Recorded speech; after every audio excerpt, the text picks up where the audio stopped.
Hello Brain Scratchers, it's me John. Thank you for joining me on this update video. It's a bit unfortunate that we have to cover this information, but this is about Johnathan Shay, who we only featured on BrainScratch Searchlight last week. And I was contacted by Miko Starshine, I believe is her handle if you see her on YouTube. I know her as Jessica. She's a big supporter of the show. She actually helped come up with the name Searchlight. She was tweeting me last night about some new developments that have happened in Johnathan's case, and let's review them together. Unfortunately, here's the title of an article from Fox 4 News, fox4kc.com. Remains found along creek where missing Missouri teenager was last seen in July.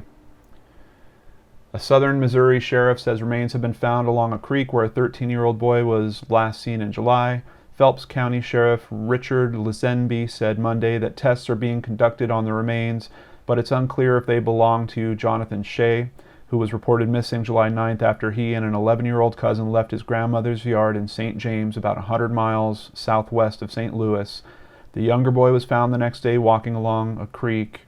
Lazenby said someone noticed remains along the creek where Shay was last seen and contacted authorities. The area is about half a mile from the home the children had wandered from. Lazenby says a tennis shoe and other items were also found that appear similar to Shay's.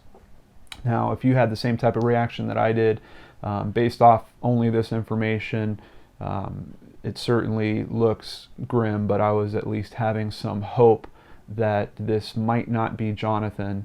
However, we have a Facebook comment from the Find Johnathan Shay Facebook page. As of right now, there has been nothing confirmed about the remains found. It can't be confirmed until a dental match or DNA are tested. It could take up to 6 months. Due to the circumstances as to where the remains were found and the shoe clothing that was found, it is presumed to be Johnathan. The remains were found 1,700 feet from where Xavier was found. The sheriff believes that the remains washed up during the flooding in December. Until testing is done, we can't be 100% sure it's Johnathan. We do believe it's him, due to the shoe found was identified as his.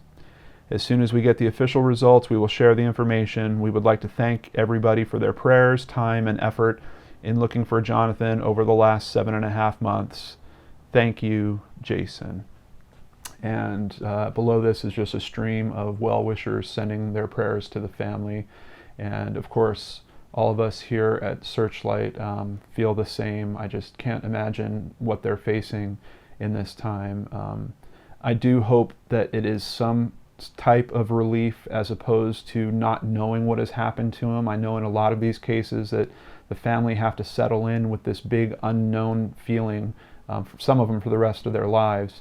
And it certainly seems like this case might have hit its conclusion. I was also contacted by someone who appears to be a classmate.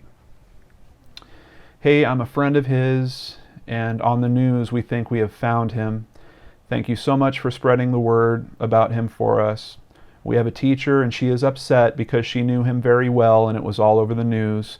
I thank you again, and he would be with us if people would have found him. Also, one day they had a little meetup at the house where he lived. There were kids there looking for him for about 3 hours, and none of us could find him. We cared about him. One thing is, he did not have his meds that morning, and so it got out of hand, and now we are all a little upset. We looked over him like he was our family. He hugged us, and he was a very sweet kid. We miss him a lot.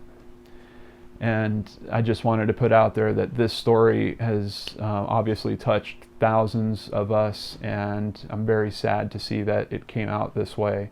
And once again, our thoughts and prayers are with the family, and hopefully they can expedite these tests and try to get that confirmation firmed up quickly so that this possible one last unknown question can be knocked out of the way and the grieving process could properly start. So once again, thank you to Blue Meanie for bringing this to my attention.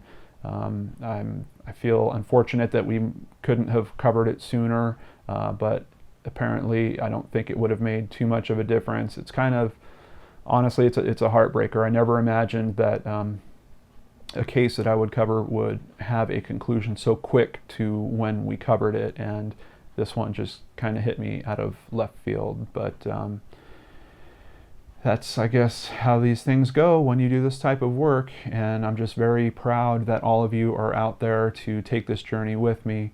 And please just take a moment to remember Johnathan Shay, and do whatever you can to send your best to his family. And thank you so much for joining me here on this BrainScratch Searchlight update. I will have another episode of BrainScratch Searchlight released for you today as well, but I just thought that this one should get its own episode, its own time. Thank you for joining me on the Geek and Dorks channel, and I will see you again soon.